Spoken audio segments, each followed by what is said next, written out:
如果你有预购今年的 Endeavor 4，你可以在10月16号提早体验剧情模式。就在昨天晚上，官方刚刚正式确认，剧情提早体验回来了。只要你有数位预购，10月16号就可以开始玩战役模式，整整提前1个礼拜。但是这里有一个坑，如果你预购的方式错了，是拿不到资格的。而且这一次官方敢把这个机制拿回来，背后不只是卖预购这么简单，它跟 DMZ 2.0 的剧情也有直接关系。今天的影片我们就一次好好讲清楚。大家好，这里是欧光 Gaming， 感谢大家点进来我的影片，那我们就直接开始。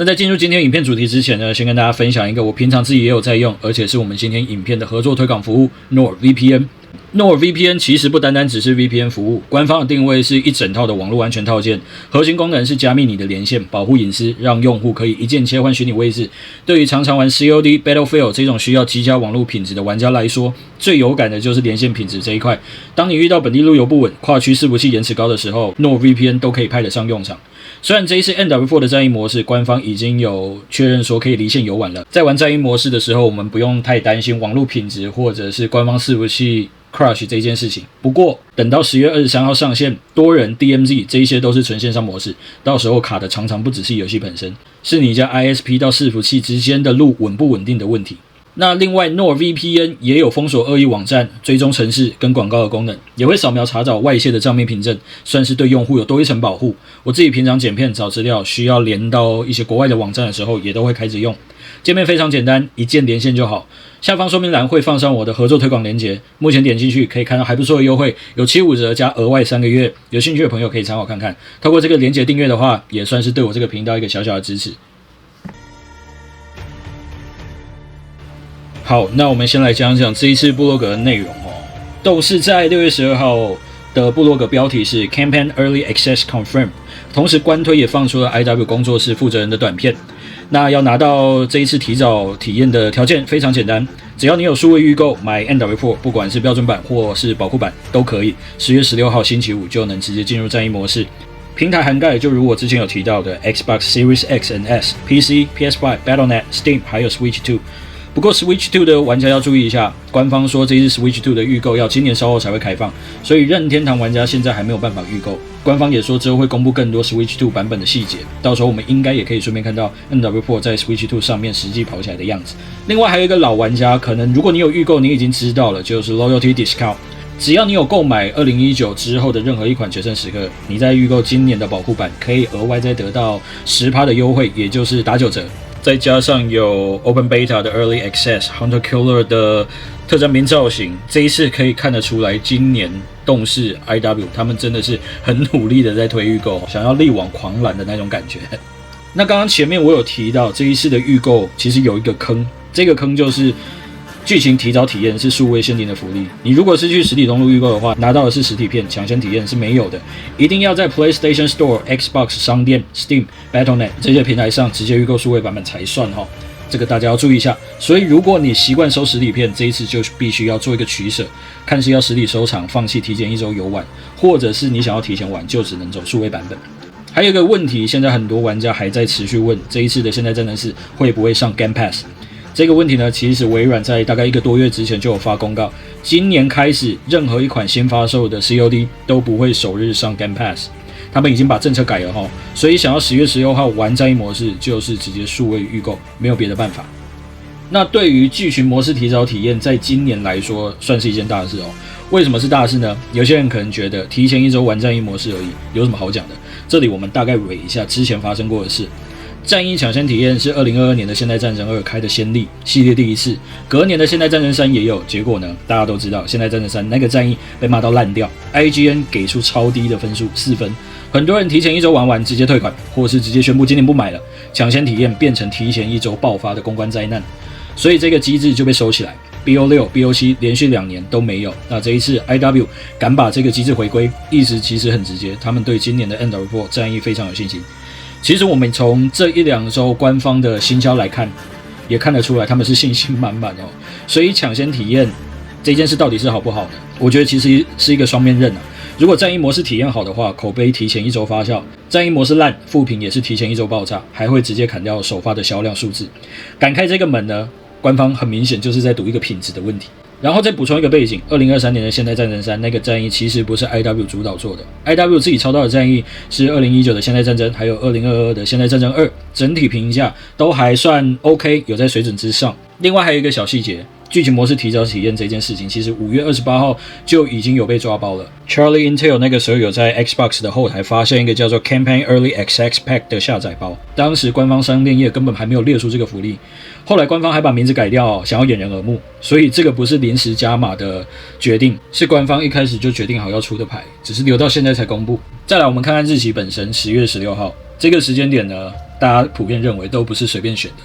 今年最大的一件事就是 GTA 6 确定将在11月19号上市，今年所有的游戏都在闪它，大家只要看看11月的游戏上市日程就可以知道，由 GTA 6 独挑大梁。MW4 正式上市日期是10月23，跟 GTA 6隔不到1个月。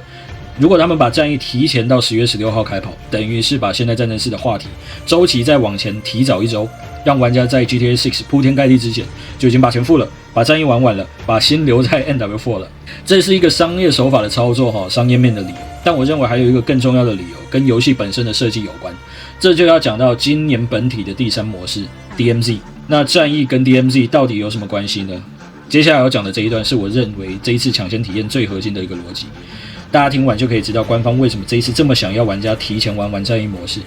先讲一下官方已经确认的部分 ，MW4 的战役是2条故事线，第一个 Private Park 普一兵，一个第一次上战场的南韩菜鸟大兵，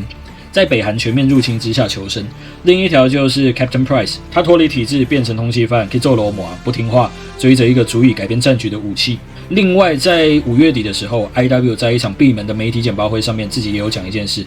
，Captain Price 会在第2关纽约徒手解决 Makarov， 这是官方自己公开的不是我剧透。所以有些观众冷静，好不好？这个从2019一直扑到2026的大反派，第2关就退场，代表 MW4 真正的故事根本不是 Makarov 只是一个把舞台搭好的人。然后还有一个关键是，官方已经确认 DMZ 的故事发生在战役模式结束之后，它不是外传，不是平行宇宙，是延续主线的故事。DMZ 的舞台我们都知道叫做 Hajin 嘛，这个 Hajin 呢也会在战役模式当中出现。然后官方自己也有确认，这一次的 DMZ 总共有3个模式嘛。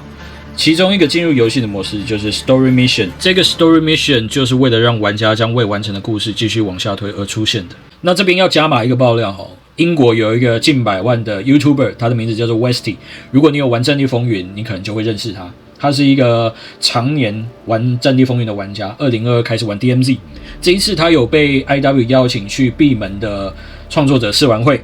他有爆料说战役倒数阶段其中一关叫做 Meltdown， 翻作中文我们可以把它理解为核反应炉熔毁。这一段故事的大纲大概是讲核反应炉熔毁，然后整个区域被迫撤离。这个撤离出来的封锁区就是 DMZ 的地图 Hajin。DMZ 的故事时间背景在战役结束后的几个月，各方势力回来这个区域，想要抢留在 Hajin 里面的技术还有武器，这部分官方还没有证实，所以这边呢大家自己斟酌听听就好。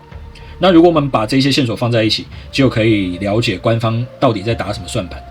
这一次的现代战争4战役模式是上集 ，DMZ 是下集。官方让你提前1周玩战役模式，不仅仅只是在卖你预购，是要你在10月23号上市之后，带着你已经了解过的剧情，无缝进入 DMZ。当其他玩家还在战役模式当中奋斗的时候，你已经在Hajin里面接着故事往下走了。整个 MW4 的内容结构就是设计成一整条的故事线给玩家跑。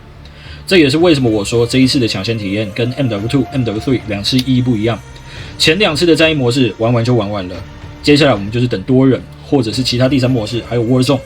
这一次的战役玩完，故事直接接进一个会持续更新的模式里面，抢先体验变成整个剧情体验的入口，不单单只是附赠品。那战役模式到 DMZ 这整条故事线的完整细节 ，Makarov 留下了什么？Hajin 里面各势力到底在抢什么东西？资讯量非常大，我会另外再做一支影片详细讲解，这边我们就不多讲了。有兴趣的朋友可以持续锁定我的频道。那跟大家分享一下我的看法这一次针对剧情模式提早体验，我的看法是因为抢先体验对官方来说是有真实风险的决定。MW3 就是一个血淋淋的例子 ，BO6、BO7 连续2年不敢开，这一次敢开呢，代表内部测试的回馈大概率是正面的，再加上战役直接衔接 DMZ 这个结构，官方等于把整年的内容都压在这条故事线上，战役模式绝对不能烂了连 DMZ 都会被拖下水，所以他们对品质的信心目前看起来应该是算蛮正面的哦。但我也要说清楚，有信心不等于品质保证，战役好不好，最重要的还是玩家的体验。10月16号我们玩到才算数。我自己现在的态度是保持一个乐观，但是谨慎观察。IW 自家战役的记录就摆在那边，大家可以期待一下，但也切记不要过度期待，因为期待越高，失望越大。这个是我们之前都共同经历过的，对不对？那我们就来快速总结一下今天的重点。10月16号战役抢先玩，限数位预购，实体不算，不上首日的 Xbox Game Pass。然后战役的故事会直接接进 DMZ 里面，提前玩完就可以上市日无缝进入海境。接下来还有一些完整 DMZ 的公开啊、多人模式细节、Open Beta 之类的，官方都说会陆续公布，只要有消息，我会第一时间整理给大家。那接下来给大家一个问题哦，你会为了提前1周玩战役而直接数位版预购吗？ A 会，已经预购或者马上预购。B 不会，等正式上市看看评价再说。C 今年先观望，可能等特价，或者是等 Xbox Game Pass。好，那今天影片就到这边。喜欢这支影片的话，帮我按个赞，留言告诉我你选 A、B 或者是 C。然后记得别忘记订阅我的频道，开启小铃铛。End of Report 接下来消息只会越来越密集，如果不想漏掉的话，就持续follow我的频道。那我们就下次影片见吧。I'll see you guys later.